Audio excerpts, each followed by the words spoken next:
오늘은요, 금시공의 대표이신 장호준 대표님의 인사이트 좀 들어볼게요. 대표님 어서 오세요. 네, 반갑습니다. 안녕하세요. 네. 오늘 좀 금시공 처져 대표 계시네요. 아? 오늘 좀 처져 계시네요. 시장이 빠졌잖아요. 그니까요. 네.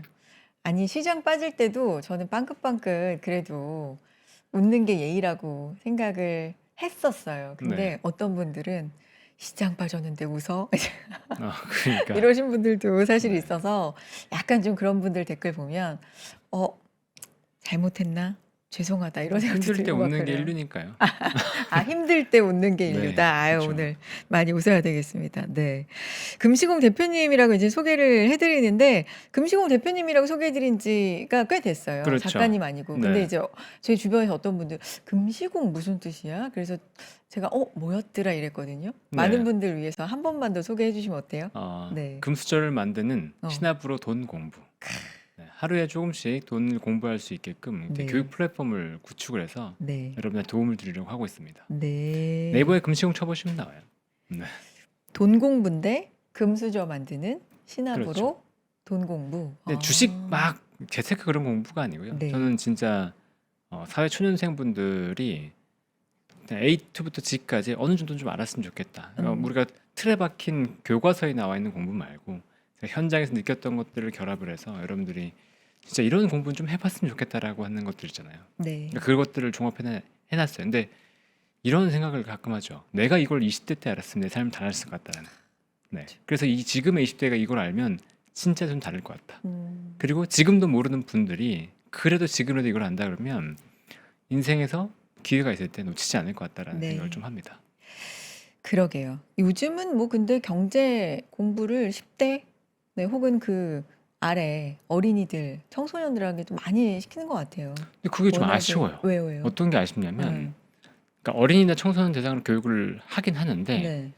약간 뭐라지? 일회성 교육이라고 해야 되나? 어, 그다음에 교육을 위한 교육 이런 그러니까 시험을 위한 교육 이런 느낌을 갖거든요. 그럼 뭘 해야 돼요? 좀 더 투자 교육을 해야 되나?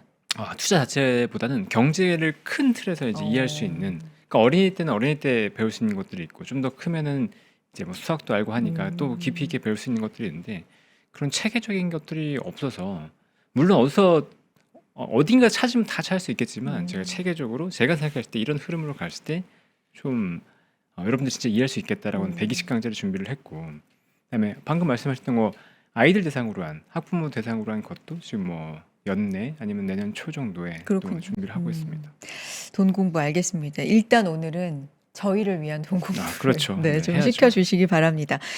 금요일 변동성이 이렇게 커지면서 한 주가 마무리가 됐고 지난주 출연해 주셨을 때 6월은 변동성이 좀 있을 거다. 그렇죠. 분명히 말씀을 해주셨는데 네. 사실 6월 시작하면서 굉장히 좋았거든요. 그렇죠. 네, 그래서 셀인 메이도 없었는데 6월 시작도 이렇게 좋아? 막 이랬어요. 근데 6월 그 첫 주 마무리는 좀 큰 변동성 속에서 매도 사이드카까지 발동이 되면서 마무리가 됩니다. 시장 흐름은 어떻게 보셨는지 먼저 좀 여쭤볼게요. 네. 많은 분들이 이제 좋을 때는 좋은 네. 것만 생각을 해요. 그래서 안 보입니다. 당연히 잘 안 보여요. 근데 경제에서 가장 중요한 건 유동성이라는 키워드고 저는 유동성을 가지고 계속 얘기를 드리고 있잖아요. 제가 보는 유동성들이 이런 것들이 있는데 이런 것들을 봤을 때 좀 걱정됩니다. 아니면 괜찮습니다. 이런 얘기들을 해드리는데 지금 확실히 이제 유동성이 이탈되는 것들이 많이 조짐이 보이고 있었고 그 조짐이 좀 강화됐죠. 일단은 최근에 비트코인이 오늘 아까 보니까 62,000달러까지 붕괴됐더라고요. 8만 달러에서 순식간에 62,000달러까지 붕괴됐는데 딱히 뭐 엄청나 63,000달러가 붕괴됐네. 62,000달러 내려왔는데 딱히 이유가 막 없었어요. 그러니까 얘기를 한다 그러면 뭐 마이크로스트리트 팔았어요, 뭐 했어요라고 하는 건데 물론 수급적으로 단기적으로 그런 이슈가 있겠지만 어쨌거나 비트코인에서 유동성이 이탈되고 있다라는 거. 근데 유동성에 어떻게 보면 처음에 이제 유동성 이탈되는 것들을 가장 먼저 보여주는 지표가 또 비트코인이기 때문에 비트코인의 유동성을 이탈되는 건 우리가 좀 주목해서 봐야 된다. 작년 10월에도 먼저 빠졌던 게 비트코인이고 그 이후에 시장이 밀렸단 말이에요. 근데 이번에도 비트코인이 빠지는 게 심상치가 않다. 일본 이렇게 얘기하기도 하죠. 비트코인이 빠져도 AI로 가는 거 아니냐. 네, 그러니까 AI 캐펙스 관련돼서 문제가 없는데 이게 왜 크게 문제를 삼냐라고 얘기하시는 분도 있는데, 근데 지금 보시잖아요. AI 일단 비트코인 빠지고 나서 전체 시장이 흔들리는 것들을 일단 보고 계시니까 꼭 그런 게 아니구나라는 것들을 느끼실 거고, 그다음에 달러 환율이 지금 1,540원대까지 올라왔죠. 음. 그러니까 환율도 계속 제가 얘기 드리고 있는 부분 중에 하나인데, 환율 한번 보시면 이 전쟁 전이에요. 2월 26일 기준 달러 인덱스는 1.67% 상승했습니다. 별로 크게 안 올랐죠. 달러가 별로 강세를 보이지 않은 이유는 유로 때문이에요. 유로가 지금 이게 약간 약세구나. 유로가 크게 약세를 보이지 않으면서 유로 때문에 달러 강세가 강화되지 않을 뿐이지 다른 통화 대비해서는 상당히 좀 달러가 셉니다. 음. 원화 대비해서 7% 올랐고요. 태국 바트, 인도네시아, 그다음에 필리핀 페소 이런 동남아 화폐, 특히나 유가 변동에 취약한 화폐들 대상으로 해서 이제 환율이 지금 요동치고 있어요. 그래서 인도네시아가 50bp 금리 인상을 했고, 아마도 이런 금리 인상 랠리가 동남아 쪽에서 있을 것 같다. 왜냐하면 환율 방어를 해야 되기 때문에. 근데 이 나라들은 이제 환율 방어를 위한 외환 보유고도 부족하고, 근데 지금처럼 달러가 쭉 빨려가는 상황에서는 조금씩 부담이 될 것 같다라는 생각이 들거든요. 그래서 가장 우려되는 건 네. 신용평가사 얘기들이 나올 때, 네. 그러니까 신용평가사들이 아직은 활동하지 않고 있는데, 뭐 신용평가 무디스, 뭐 S&P 500, S&P 그리고 그다음에 피치, 네. 요 세 곳이 좀 위험한 것 같은데라는 얘기들을 하면 그때가 좀 걱정할 타이밍으로 네. 생각을 하고 있습니다. 근데 이제 그 지금 말씀해 주신 부분들 저도 다 공감을 하는데, 왜냐하면 정말로 비트코인 가격이 힘을 못 쓰고 이제 빠지고 있고 이게 유동성이 줄어든다라는 것에 근거가 될 수도 있죠. 근데 이제 한편으로는 어떤 얘기가 있냐면, 이게 뭐 객관적인 자료가 있는지 없는지는 모르겠지만 비트코인을 하던 분들이 더 재미있는 시장이 있다. 그게 바로 한국 반도체다. 그래서 그런 어떤 수급들이 많이 옮겨왔다. 실제로 그래서 비트코인 그 투자 얘기하는 사이트에서도 한국 시장 얘기가 굉장히 많이 나온다. 이런 얘기들이 있거든요. 그래서 이걸 꼭 유동성의 어떤 증거로 볼 수가 있을까? 뭐 이런 생각도 사실 들기도 하는데, 저는 여기에 네, 대해서는 어떻게 그럴 수도 있죠. 보세요? 근데 만약 그랬다면 네. 한국 시장에 대한 관심 때문에 지속적으로 더 빠졌어야 되겠죠. 근데 전쟁 이후에 8만 달러까지 올라갔다가 갑자기 밀렸잖아요. 이게 한국 시장 때문에 쏠림이 있어서 음. 그만큼의 비트코인이 갑자기 빠지고 6만 달러대까지 밀린다? 그거는 사실은 어느 정도 영향을 있겠지만 납득하기는 어렵죠. 그러니까 시장에 뭔가 이슈가 있는 거예요. 우리가 모르는 뭔가 유동성에서 뒷단에서 뭔가 이슈가 있기 때문에 저는 돈이 빠져나가고 있다라고 보고 있고, 또 재밌는 게 상상했죠. 네. 바이낸스에서 그 한국 삼성전자와 SK하이닉스 20배 음. 레버리지 뭐 이런 상품들이 들어갔기 때문에 뭐 거기로 빠질 수 나갈 수도 있죠. 네, 음. 비트코인 팔아서 내가 이런 베팅을 해보겠다. 근데 성향을 한번 생각해 보시면 코인 하다가 생각보다 네. 주식으로 넘어온 건 쉽지 않고요. 네. 네, 그리고 코인을 하다가 외국 주식으로 하는 건 더더욱 쉽지 않습니다. 그래요? 네, 그나마 그 내부에서 뭐 레버리지 상품 선물 레버리지로 할 수는 있겠는데, 비트코인 하던 분들이 알트 같은 느낌의 이런 레버리지 상품을 또 하지도 않거든요. 안전한 거죠. 약간 안전하다고 보고 사는 거기 때문에. 그래서 그 정도까지는 아닐 것 같다. 알트코인을 노렸던 분들이라면 차라리 또 이해되겠는데, 비트코인을 좀 오랫동안 보유하고 싶던 분들이라면 그런 느낌은 아니다. 오히려 ETF 얘기가 나오잖아요. ETF 계속 나오고 있다고. 네, 청산 나오고 청산이 청산을 부르고 있다. 네, 그 얘기를 보면 유동성 쪽이 저는 좀 더 한 표를 두고 싶습니다. 물론 정말 어떤 게 정답인지 모르죠. 완전히 알 네. 수는 없지만, 지금 대표님께서 생각하시는 부분은 요거는 유동성이 좀 위축되는, 줄어드는 신호로 좀 읽고 있다라는 그렇죠. 말씀을 지금 비트코인 측면에서 하고 계시는 거고, 아까 또 환율 신경 쓰인다고 하셨는데 맞습니다. 너무 이게 아까도 저희 뭐 환율 얘기 한참 하긴 했었는데 이렇게까지 올라가다 보니까 근데 요 영향이 진짜로 금융 위기 수준인 거는 맞지만, 이제 기사 타이틀이 금융 위기 때와 같다 그러니까 요게 금융 위기 때문에 환율이 올라가는 거냐, 원인을 살펴볼 때 예를 들면 뭐 스페이스X 같은 정말 대규모 IPO가 지금 정말 코앞에 있잖아요. 네. 6월 12일이니까. 그걸 앞두고 외인들의 매도가 20일째 지금 대규모로 나가니까 환율이 오를 수밖에 없는 상황이다. 요런 논리도 있기 때문에 요거 어떻게 봐야 될지 모르겠어요. 스페이스X 네. 때문에 우리나라 시장에서 대거 매도한다. 네. 일부 자금 이탈은 분명히 있을 텐데요. 어. 근데 스페이스X 때문이라고 보기는 조금 어렵겠죠. 그게 단 아니다. 그렇죠. 근데 네. 스페이스X 상장할 때 규모가 그러니까 자금 조달 규모가 750억 달러 정도 음. 되거든요. 물론 증거금을 더 많이 넣기 위해서 뭐 자금을 넣을 수도 있겠지만 우리나라에서 자금 빠져나간 게 올해만 100조잖아요. 100조. 근데 750억 달러면 그게 한 120조 원 정도 되려나요? 그렇죠? 근데 우리나라에서 자금 빼가지고 스페이스X 다 한다? 말이 안 되잖아요. 네, 그거는 오바죠, 약간 오바. 네, 그렇게까지 볼 수 있는 건 좀 아니에요. 확대 해석이에요. 근데 그러니까 근데 우리가 좀 많이 그 주요국 중에서 증시가 많이 오른 건 맞잖아요. 맞죠? 그러면 네. 이제 그 돈을 빼서 스페이스X 자금으로 이런 음. 것도 스토리적으로는 좀 납득이 되기는 해서. 그게 액티브 펀드는 그런데요. 지금 패시브 펀드가 문제인 거죠. 패시브에서 봤을 때 뭐 액티브도 물론 당연히 해당되는데 음. 우리나라가 이머징 마켓에서 해당되는 비중이 있을 거잖아요. 근데 한국 시장이 독보적으로 올랐죠. 코스피가 올해 120% 상승했잖아요. 그러면 한국 시장에 대한 비중이 있는데 작년부터 오른 거 빼고 올해 오른 것만 120% 올랐다고 치면 네. 그 원래 한국 시장 비중이 10%라고 쳐요. 그러면 다른 시장 오른 것 대비해서 한국 시장이 월등히 더 좀 많이 올랐죠. 예를 들어서 뭐 50%만 더 올랐다고 하더라도 한국 시장 비중이 10%에서 15% 이렇게 가버릴 거잖아요. 그러면 5%만큼 덜어야 돼요. 근데 그 5%만큼 더는 비중이 얼마나 크겠어요, 금액이. 계속 파는 거죠. 그렇죠. 계속 덜고 있는 거죠. 그 과정이 저는 이어지고 있는 거지. 이게 엄청나게 우리나라 시장을 팔아야 된다. 뭐 이런 분위기는 아니라고 봐요. 그냥 기계적으로 어쩔 수 없이 계속 올랐으니까 더 팔고 더 팔고 전자닉스 올랐으니까 더 팔고 더 팔고 약간 그런 느낌으로 보고 있고 그것도 환율에 영향을 주고 있겠죠, 당연히. 오른 부분만큼 쳐내는 네. 이런 매도가 외국인 매도는 계속해서 좀 그렇죠.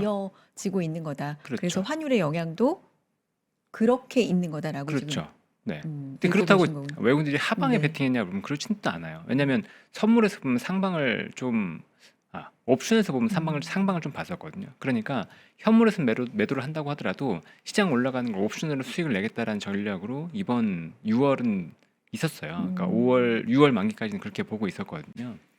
그래서 걱정되는 건 사실 선물 옵션 동시 만기일 이후입니다. 네. 그리고 스페이스X로 자금이 쏠리고 난 이후 그때가 좀 걱정이 좀 되죠. 그러면 만기일이 11일 그리고 상장이 현지 12일. 시간 12일 그렇죠. 그러니까 요 때를 지나고 나서를 좀 봐야 된다라는 그렇죠. 말씀이시고 네. 자료 좀 보면서 또 얘기를 해 볼게요.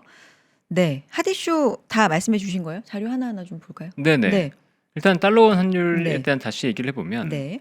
가장 중요한 건 전쟁이에요. 네, 전쟁 이후에 그 환율이 급등한 것도 사실이고 지금 유가에 취약한 나라들 중심으로 돈이 빠져나가고 있는 겁니다. 그래서 일본하고 우리하고 좀 동조화되고 그렇죠. 있는 근데 거죠. 일본보다 우리가 더 안 좋아요. 네. 그리고 우리나라보다 동남아가 더 안 좋아요.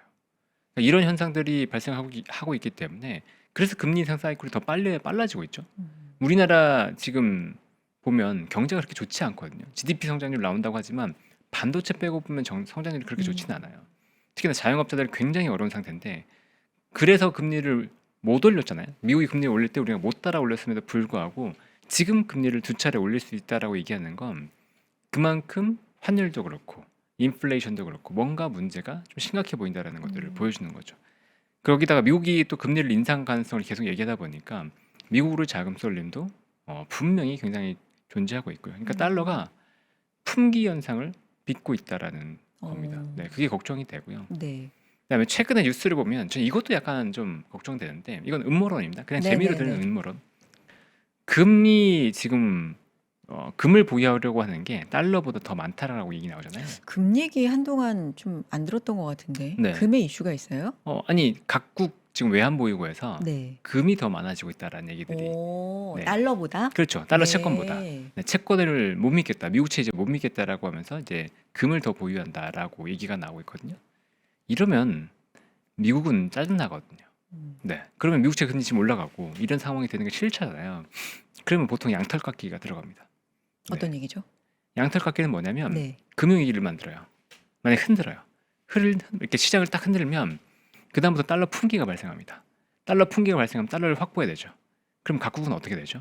달러를 금을 팔아야 됩니다. 금을 팔고 달러를 그렇죠. 네. 금을 팔고 달러를 사야 되죠. 뭐 그런 식으로 만들어요. 네. 그러니까 억지로 그렇게 만든다기보다는 어쨌거나 우리가 뭔가 거래를 하는 모든 수단들이 달러를 중심으로 지금 되어 있기 때문에 2008년 금융위기 때도 그렇고 이렇게 딱 흔들리면 안전자산이 달러로 쫙 쏠리면서 원래는 통화 이런 것들이 달러 이제 패권 끝났어라고 했던 것들이 막 돌려주면서 다시 그래 미국이지 라는 형태로 가게 되거든요.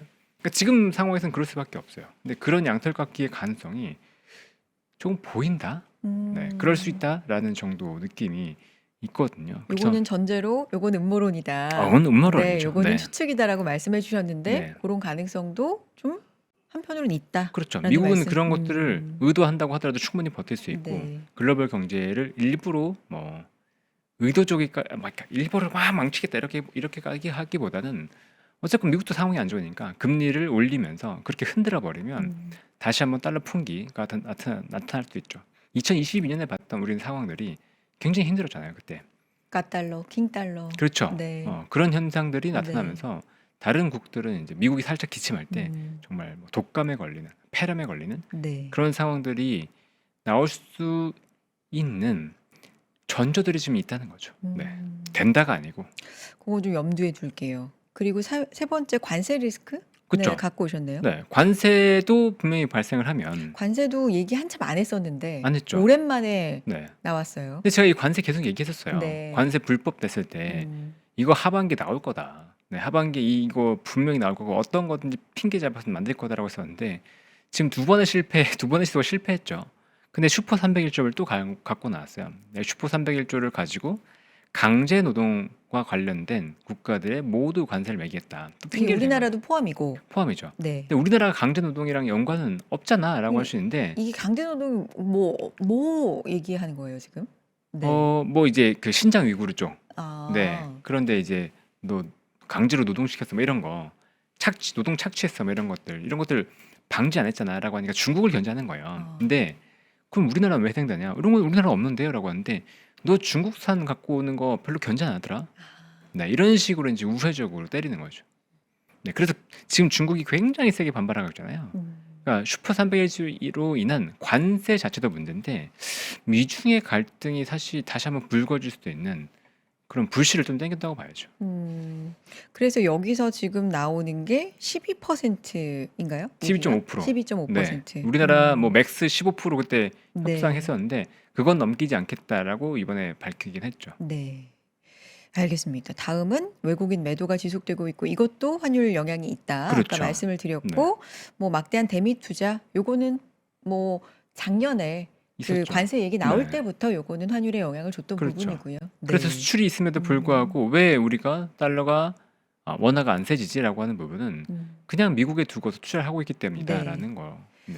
알겠습니다. 그러면서 이제 금요일 시장에서 이렇게 극심한 변동성을 보이면서 우리가 뭐지 하고 약간 당황스러웠던 건 6월 출발을 굉장히 강하게 젠 스낭 CEO가 온대. 그 네. 깐부의 추억이 우린 있잖아요. 그렇죠. 좋은 기억이 있으면 이번에도 그렇게 될 거야라는 그런 기대감이 좀 있게 마련이고 그게 시장에 6월 시작할 때 쫙 반영이 됐기 때문에 근데 그게 너무 짧았고 젠 스낭 물론 지금은 도착을 했습니다. 근데 도착하기도 전에 입국을 하기도 전에 마치 약간 재료 소멸처럼 시장이 좀 반응을 해서 그것도 좀 당황스러운 느낌이었는데 뭐 젠 스낭에 대한 얘기도 좀 해볼까요? 네. 근데 젠 스낭이 일단 오기 전에 당연히 기대감이 있었죠. 네. 작년 10월 깐부 회동을 하면서 이슈가 있었는데 그때 보면 사실 그때는 기대감이 별로 없었어요. 반대로. 맞아요. 그때는 좀.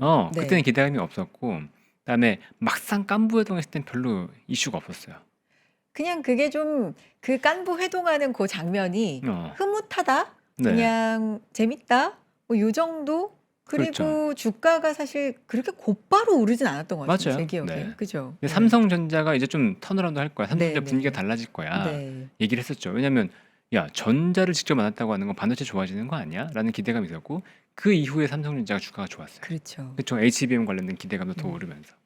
그리고 현대차도 바로 안 올랐어요. 그 이후에 자율주행 관련된 것들이 붙고 로봇 관련된 게 붙으면서 그 이후에 차차로 좀 올랐었죠.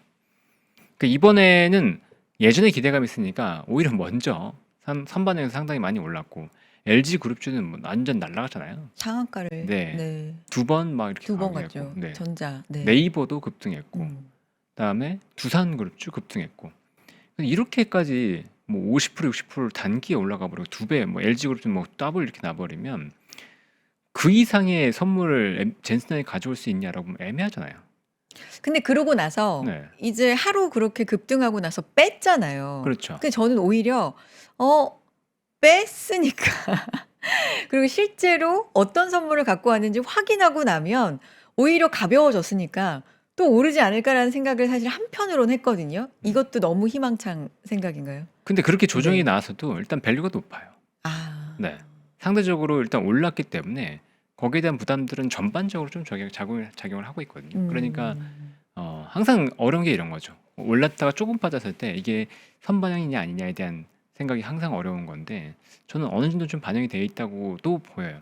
그래서 사실은 그래도 조금 더 오버해서 다음 주까지는 젠슨 모먼트가 이루어지고 그리고 나서 이제 순환매가 좀 나오지 않을까라고 예상을 했었거든요. 근데 제가 생각하는 것보다 좀 빠르게 어제 순환매가 나왔었어요.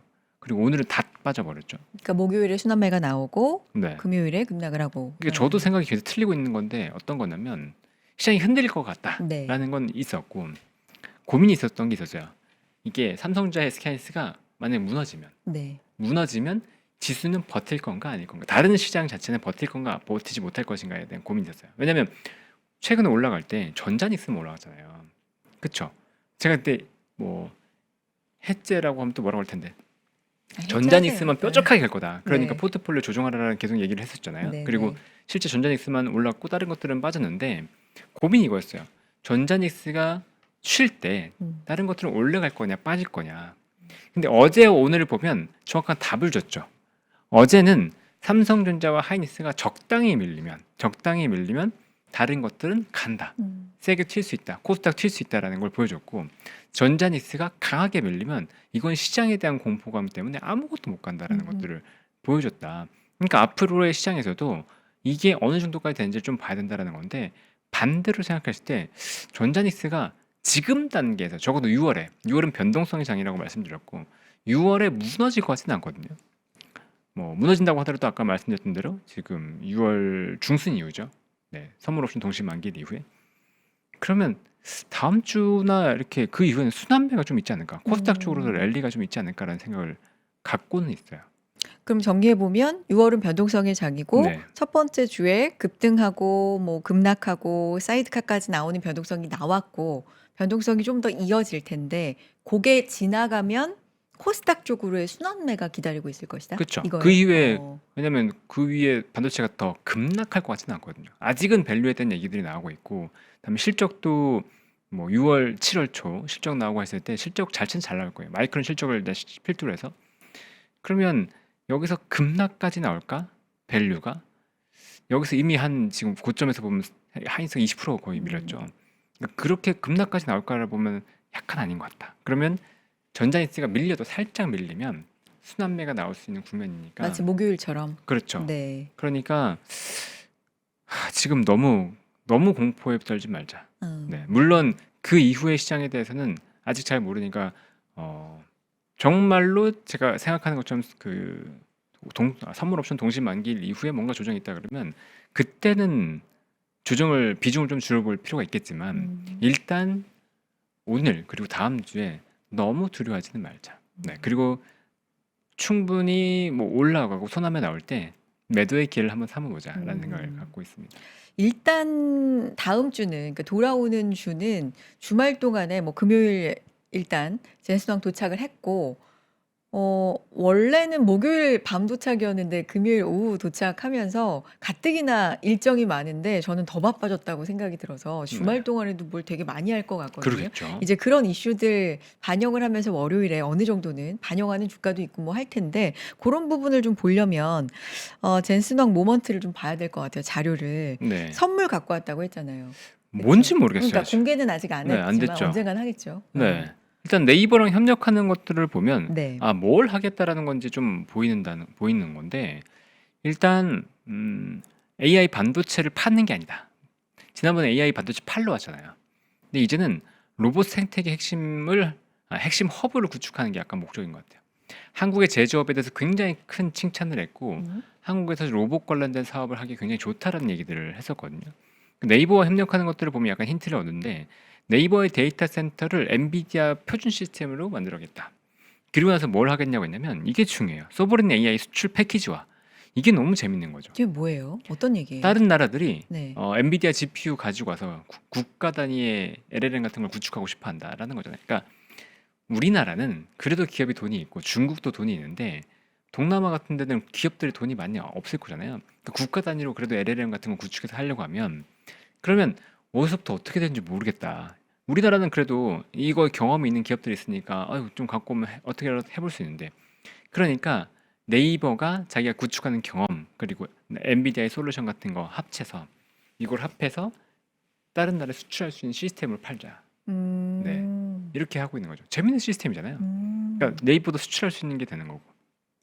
아, 네이버도 네이버 같이 수출 수출한다는 거예요. 기업으로. 그렇죠. 네, 네이버 데이터 센터 관련 시스템을 같이 수출하는 걸로 네. 가자는 거니까 좀 재밌었어요. 그래서 이걸 음. 보면서 네이버를 사야 되겠다는 아니고 이게 정말로 성공한다 그러면 네이버의 밸류가 좀 달라질 수도 있겠네. 그리고 네이버가 GPU 이제 6만 장 들여와서 이걸 어떻게 돌리냐에 따라서 네이버에 대한 생각이 달라질 수도 있겠네. 근데 잘 봐야 되겠다. 네. 네이버가 정말 갖고 계신 분들은 속상했던 주식의 아주 속상하죠. 대표 그쵸. 주자잖아요. 근데 네. 이번에 아주 좋은 호재를 일단 만난 건 맞아요. 그렇죠. 주가도 반응을 네. 했고. 근데 인제 뭘 실질적으로 얘기를 나눌 건가 생각을 해 보면 여기 쭉 정리를 해 오셨지만 그 클라우드 쪽 얘기 좀 많이 나오고 네. 로봇 얘기 많이 나오고 그렇죠. 왜냐하면 그 제2사호기라고 불리는 1784인가요? 1784. 네. 거기를 젠슨 왕이 갈 건데 그 사옥 자체가 굉장히 자동화 시스템 뭐 로봇화 이렇게 돼 있다. 뭐 그런 사옥이라면서요. 맞아요. 네. 네. 1784가 저는 대체 왜 1784일까 궁금했었거든요. 이름이. 네. 네. 아, 왜 그래요? 178-4번지라고 하더라고요. 거기가. 주소가? 네, 분당구 뭐 이렇게 해가지고. 네, 그래서 그렇구나. 왜 1984도 아니고 1784일까 그랬었는데 그 이유가 있었는데 그 빌딩이 재밌어요. 그러니까 보면 우리가 이제 건물 내에서 내비게이션이 안 되잖아요. 건물에서 내비게이션이 그쵸? 안 예. 되죠. 왜냐면 층 구분이 안 그렇죠. 되니까. 네, 근데 그런 걸 만들어 놨어요. 층 구분을 해서 내비게이션을 다 구축해 놓고 그다음에 실시간으로 로봇이랑 통신으로 5G 통신으로 통신을 로봇한테 명령 같은 걸 내리는 거죠. 그래서 배달 로봇 같은 게 있어요. 거기에 이름 뭐다 루키라는 로봇이 그 네이버 내에서 왔다 갔다 통신도 있고 그 실시간 통신 시스템 그다음에 여기 매핑 시스템 그다음에 여기랑 연결하는 시스템 구동하는 시스템 그리고 로봇 실제로 만든 것까지 해서 그 내부에서 로봇이 건물 내에서 돌아다닐 수 있도록 시스템 구축해 놓은 거죠. 네, 그게 이제 네이버의 장점 중에 하나라고 평가가 되었고 그거랑 같이 또 이제 양팔 로봇이라고 해서 작업용 로봇도 하고 있는 게 있거든요. 물론 이게 양산 시스템으로 간 건 아니니까 그 로봇 자체에 대한 뭐 엄청난 플러스 요인은 아닌데 그래도 내부적으로 구축한 그 시스템과 엔비디아의 어떤 시스템을 결합해서 뭔가 해보자라는 얘기가 나오고 있습니다. 근데 네이버가 아까 말씀해 주신 거 중에서 소버린 AI 수출이라든지 뭐 네. 요것도 네이버가 할 법해 뭐 요렇게 되고 뭐 클라우드 쪽도 근데 로봇 기업으로 만약에 재평가를 받는 건 조금 신선한 것 같아요. 근데 네. 로봇의 제조 역량이 있는 건 그러니까요. 아니잖아요. 그러니까 로봇의 어떤 시스템 이런 것들을 하는 데서 제휴를 할 수 있는 그 정도 역할을 하지 않을까? 네, 그래서 로봇으로 저도 계속 이제 로봇도 될까 안 될까 고민하고 있었는데 로봇의 메인 기업으로 가지는 않을 것 같아요. 그래서 넥스트 스텝으로 많이 저한테 물어보실 때 질문할 때 제가 이제 넥스트 스텝으로 만약 본다 그러면 이제 피지컬 AI를 봐야 된다. 근데 피지컬 AI를 하면 저라면 현대차 그룹주를 그냥 살 것 같습니다라는 얘기를 좀 하고 있거든요. 그래서 현대차 얘기로 좀 자료 넘어가 볼까요? 네. 현대차하고는 어떤 얘기가 오고 가는 거예요, 지금? 현대차는 지금 네. AI 센터 원래 지난해 10월부터 GPU 5만 장 그리고 AI 기술 센터 설립을 합의하기로 했는데 요게 이제 새만금에 들어갈 것 같다는 얘기가 그 부지가 정확하게 정해지고 있어요. 그래서 새만금 근처는 로봇 제조와 부품 클러스터가 있기 때문에 조성되어 있기 때문에 여기에 로봇 테스트 같은 거 할 수도 있고 굉장히 유리한 환경이다. 그리고 새만금에는 태양광 풍력도 많으니까 발전 관련된 전력원도 굉장히 풍부하다. 그래서 새만금의 부지를 구축을 해서 이 GPU 5만 장으로 돌릴 거다라고 얘기가 나오고 있죠. 그거 말고 이제 구체적인 협의는 제가 찾아봤는데 아직은 못 봤어요. 뭐 네. 선물이 따로 있을 수도 있겠죠. 근데 그러니까요. 여기 이제 데이터 센터가 본격적으로 들어오고 5만 장이 들어오면, 그러니까 일단은 이 5만 장이 들어왔을 때의 파급력이 분명히 있을 겁니다. 지금 네오클라우드 기업들의 밸류가 계속 올라가고 있어요. 음. 점점 데이터 센터를 신규로 구축하는 것들이 어려워지고 있거든요. 그러니까 아시아에 구축된 우리나라의 이 데이터 센터의 가치가 높아질 겁니다. 물론 1차적으로는 자기 내부에서 데이터를 활용하는 것들을 목적으로 두겠지만, 이걸 외부에 판매한다고 하더라도 충분히 높은 가치를 부여받을 수 있다라고 생각을 하고 있어요. 그래서 옛날에는 이게 처음에 이게 10월 계약됐을 때는 야 이거 돈 주고 사는 건데 그거 가지고 높게 평가해라고 얘기를 했었는데, 지금은 오히려 글로벌 데이터 센터의 가치에 대한 생각을 달리 해야 될 것 같다라는 느낌이 좀 드네요. 이게 현대차는 사실 지난 깐부 회동 때도 멤버 그 깐부 치킨, 네, 치킨집의 멤버였고 그렇죠. 삼성도 그렇고 뭐 최태원 회장은 요즘도 자주 몇 그렇죠. 번이나 이제 네. 만남이 있고, 그러니까 요런 기업이 있고 여러 번 이제 구면인 기업이 있고 만남이 좀 신선한 기업들이 있어요. 그렇죠. 요런 주가도 좀 차이가 나나요? 났었죠. 네. 아, LG. 급등할 때. 그렇죠. LG는 뭐 2배 엄청 올랐잖아요. 뭐 LG 두산도 전자. 그렇고. 네, 두산. 네. 근데 두산도 원래 두산그룹이랑 친해요. 그 두산은 이미 엔비디아 때문에 많이 올랐잖아요. 그 장녀도 만나고 네. 그 젠슨왕의 장녀. 그렇죠. 네, 그렇죠. 네. 네. 그래서 그때는 LG. 아, LG였나요? 근데 그때 LG가 그래서 많이 올랐어요. 그때부터 LG가 그래요? 올랐어요. 두산으로 기억하는데 어쨌든 네. 둘 다 만났을 겁니다. 네. 근데 두산은 이번에 오른 게 두산 로보틱스였죠. 네. 로봇에 투자할 거예요. 막 하는데 어디 할 거예요? 이렇게 보다가 두산 로보틱스 아니야? 이렇게 얘기가 나와서 두산 로보틱스가 주가가 급등했었고요. 네. 그다음에 LG 그룹 쪽으로 구광모 회장 처음 만난다고 하면서 LG가 아주 각광을 받고 있는데, 지금 보면 LG가 포메이션을 약간 변화시키려고 하고 있어요. 그러니까 기존의 가전 이런 디스플레이 쪽에서 이제 로봇이나 전장 이런 쪽으로 확실히 갖고, 어떤 데이터 센터 냉각 이런 쪽으로 이제 가려고 하고 있기 때문에 회사의 체질이 변모한다 그러면 이제 좀 LG 그룹에 대한 관심도 가져갈 수도 있다. 네, 라고 보고 있는데, 지금 현재로서 봤을 때는 그래도 로봇 관련된 테마로 피지컬에 지금 사실이라는 건 아니에요. 지금은 조정 나올 수 있는데, 넥스트 스텝에서 다시 한번 시장이 일어설 때 그때 현대차 관련된 그룹주들이 오히려 더 좀 재미지 않을까 또 생각하거든요. 그리고 지금 GPU 5만 장 가지고 오면 현대 오토에버가 관심을 받을 거고요. 근데 LG는 일단 GPU 1만 장 갖고 온다고 하니까 GPU 개수 측면에서는 좀 차이가 있죠. 알겠습니다. 조금 속도 내서 가볼게요. 다음 이슈는 이제 그래서 기술주가 고점인가라는 정말 뭐랄까요? 잊을만 하면 나오는 그렇죠. 주제입니다. 네, 거품인가, 고점인가. 뭐 미국 시장도 그렇고 우리도 그렇고 잊을만 하면 나오는 주제인데 브로드컴 실적으로 또 한 번. 그렇죠. 네, 네. 요거 설명 좀 해주세요. 브로드컴 실적 잘 아빠는 나온 이제 거잖아요.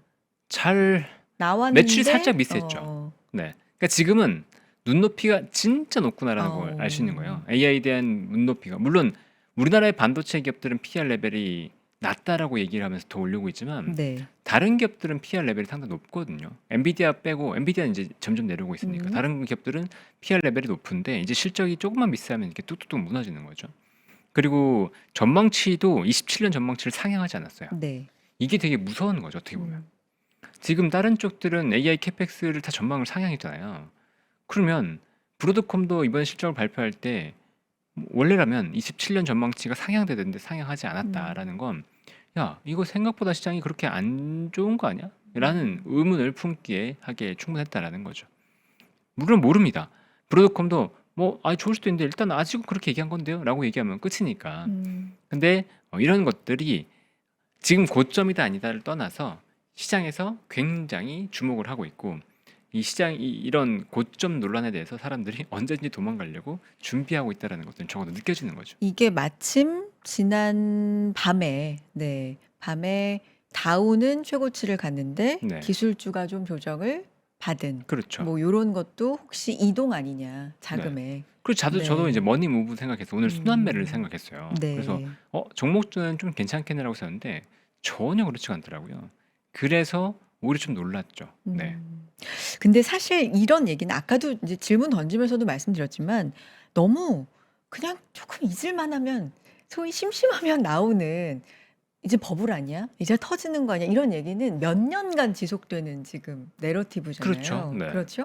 근데 사실은 지나고 보니까 흔들릴 때마다 샀어야 됐어가 어떻게 보면 지금으로서는 그렇죠. 답인 상황이니까. 그렇죠. 그리고 보면 구글도 최근에 이제 유증 발표하면서 투자한다. 구글이 유증을 이러면서 시장이 좀 놀라기도 하고 부정적인 어떤 해석도 하긴 했지만 한편으로 생각해 보면 이 정도로 지금 빅테크 구글마저도 그럴 정도로 빅테크 기업들은 누구 하나 물러설 생각이 없다. 살려면 다 투자를 이제는 그냥 해야 된다. 그러면 우리한테 한국 시장한테는 수혜 아니야? 뭐 이런 스토리로도 지금 가는 거라서 이런 부분도 또 의견 듣고 싶어 가지고요. 만약 하나가 이게 지금 그 전제는 좋은데 네. 하나가 물러서면요. 그 빅테크 중에 제가 네. 지금 네. 전제를 물러설 그런 수 없어로 그런 했는데 전제를 아무도 안 깔고 있잖아요. 네. 아. 뭐 우리가 예를 들면 이런 거죠. 야, 냉전 시대에 소련과 미국 누구나 물러설 수 없어. 그러니까 그때 달나라삭한 탐사 엄청 할 거고 국방 무조건 갈 거야. 라고 베팅했다면요. 소련이 무너지는 순간 그 베팅은 죽는 거잖아요. 음. 여기 AI 관련해서 아무도 안 무너진다라고 장담할 수 있냐? 모르겠다. 첫 번째. 다음에 메타가 지금 유료화 서비스를 네, 맞습니다. 제공한다고 했잖아요. 네. 근데 다른 회사들 서비스의 절반 가격 굉장히 싸게 내놨어요. 그러니까 어떻게든 나는 이 가격으로 치고 들어가야겠다라고 하는 거죠. 그럼 다른 업체들은 어떨까요? 지금 뭐 미토스 보니까 기존의 오퍼스 대비해서 가격이 3배? 토큰 가격이 3배더라고요. 야, 그럼 이걸 어떻게 쓰지? 최근에 그런 얘기 나온 거 보셨어요? 네. 이 상한을 안정해놓고 토큰을 썼더니 이게 5천억을 썼다라는 거. 네. 5천억 원 한 기업이 네 토큰 때문에 네. 그런 얘기까지 나올 정도이기 때문에 테크컴평이 너무 비싼데 아. 추월 경쟁으로 갈 수 있다. 이렇게 되면 그러면 꽃을 피우기 전에 누군가는 죽습니다. 이렇게 하면 누군가 죽어요. 저는 그 후보를 뭐 오픈 AI 아니면 메타 이런 것들로 보고 있는데 현재 상황에서 그러니까 망한다가 아니고 적어도 일단 캐펙스나 일단 기부업 이럴 상태가 나올 수도 있다고 보고 있거든요. 그럼 우리가 생각하는 거랑 달라지잖아요. 우리는 지금 무조건 좋아 하는데 그 전제가 달라지잖아요. 근데 지금 잘 보세요. 이렇게 좋아질 것에 대해서 우리 시장 봤을 때 AI가 좋고 할 때 작년부터 이걸 정확하게 알아서 갑니다라고 얘기한 거 없잖아요. 그렇죠? 시장 상황 보면서 조금씩 올렸고 지금 상황으로 봤을 때 앞으로 좋아질 거잖아요. 그럼 앞으로 좋아질 거라는 건 지금 상황을 기반으로 판단하고 있죠. 미래 상황이 바뀔 건 아무도 몰라요. 그러니까 주가가 이렇게 올라왔고 그리고 집중도가 너무 네. 높아졌다고 한다면 지금은 확신을 갖고 베팅하기보다는 계속 관찰하면서 경계를 하는 게 맞다는 거죠. 그리고 몇 년 동안 지금 거짓말 했다라고 얘기한 거죠. 결국은 이제 양치기 소년으로 야 드디어 고블이야라고 했는데 아니네 고블이야라고 했는데 아니네라고 했는데 정말 마지막일 때 정말 마지막 버블일 때 그 과거의 메시지 네. 때문에 이번에도 거짓말이겠지라고 그걸 넘어가면 이번엔 진짜였는데. 그럼 이제 속상한 거죠. 그래서 그런 부분은 좀 항상 염두에는 두자라는 그렇죠. 네, 관점으로 언제가 될지 지금 모르니까. 말씀을 해주고 계셔서 시간이 좀 더 있었으면 좋겠는데 마칠 때가 돼서 정리 말씀만 좀 부탁드릴게요. 저는 두 가지가 궁금합니다. 일단 장호진 대표님께서 6월은 변동성의 장이 될 것이다라고 그렇죠. 말씀해 주셨는데 정말로 첫째 주 이제 시작하면서 위아래로 변동성이 좀 커진 장이 됐습니다. 그러면 제가 궁금한 건 언제까지 요게 좀 그러니까 변곡점이 어디가 될 거라고 보시는지 첫 번째로 궁금하고요. 두 번째 아까 넥스트 스텝이라는 표현을 써주셔서 그 시기가 그럼 지나고 나면 우린 다시 어디에 관심을 어떤 섹터나 분야에 이제 관심을 가져야 된다고 보시는지 이 두 가지 좀 정리해 주세요. 네, 일단은 변동성이라고 제가 말씀드렸잖아요. 오늘 급락 나왔죠. 금요일. 제가 네. 지금 시장이 급락 나올 거라고 했나요? 변동성이라고 했나요? 변동성. 그렇죠. 네. 그럼 반등에 대한 기대감도 보세요. 지금 너무 좌절하고 슬퍼하지 마세요. 그러니까 위도 아래도 변동성이 그렇죠. 위아래로 있는 튈 거다. 겁니다. 위아래로 네. 6월은 위아래로 좀 튈 텐데 네. 올라갈 때 지나치게 자신감 갖지 말고요. 네. 떨어질 때 지나치게 울지 마세요. 그러니까 비중 조절하면서 여러분들이 적절하게 트레이딩 할 수 있는 것도 필요한 구간이라고 보는 거고 네. 그리고 7월 정도 되면은 좀 위험한 것들이 분명히 존재하거든요. 그러니까 점점 현금 비중을 그 트레이딩 가운데서 현금 비중을 조금씩 높여봐야지. 내가 수익 났을 때 현금 비중을 조금씩 높여봐야지라는 생각을 갖고 계시는 게 좋고요. 그다음에 넥스트 스텝이라고 계속 말씀을 드리는데 네. 여러분들 지금과는 달라요. 시장이 달랐다고 분명히 얘기 드렸고 지금 시장을 보면 이거 다음 이거 다음 네. 이거 좋은 거 사면 먹었죠.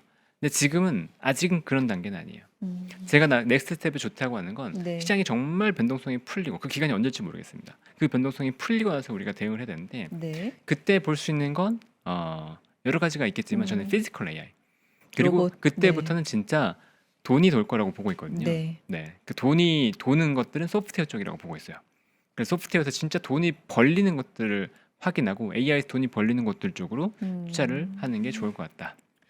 알겠습니다. 정리하겠습니다. 변동성이니까 너무 아래로의 변동성만은 아니다라는 그렇죠. 말씀과 함께 그 다음 넥스트 스텝이 온다면 피지컬 AI, 소프트웨어 뭐 이쪽도 좀 봐야 된다라는 말씀까지 한번 들어보고요. 또 꾸준히 오실 거니까 뷰 계속해서 듣겠습니다. 오늘 인사이트 금시공의 장우진 대표와 함께했습니다. 대표님 고맙습니다. 네, 감사합니다.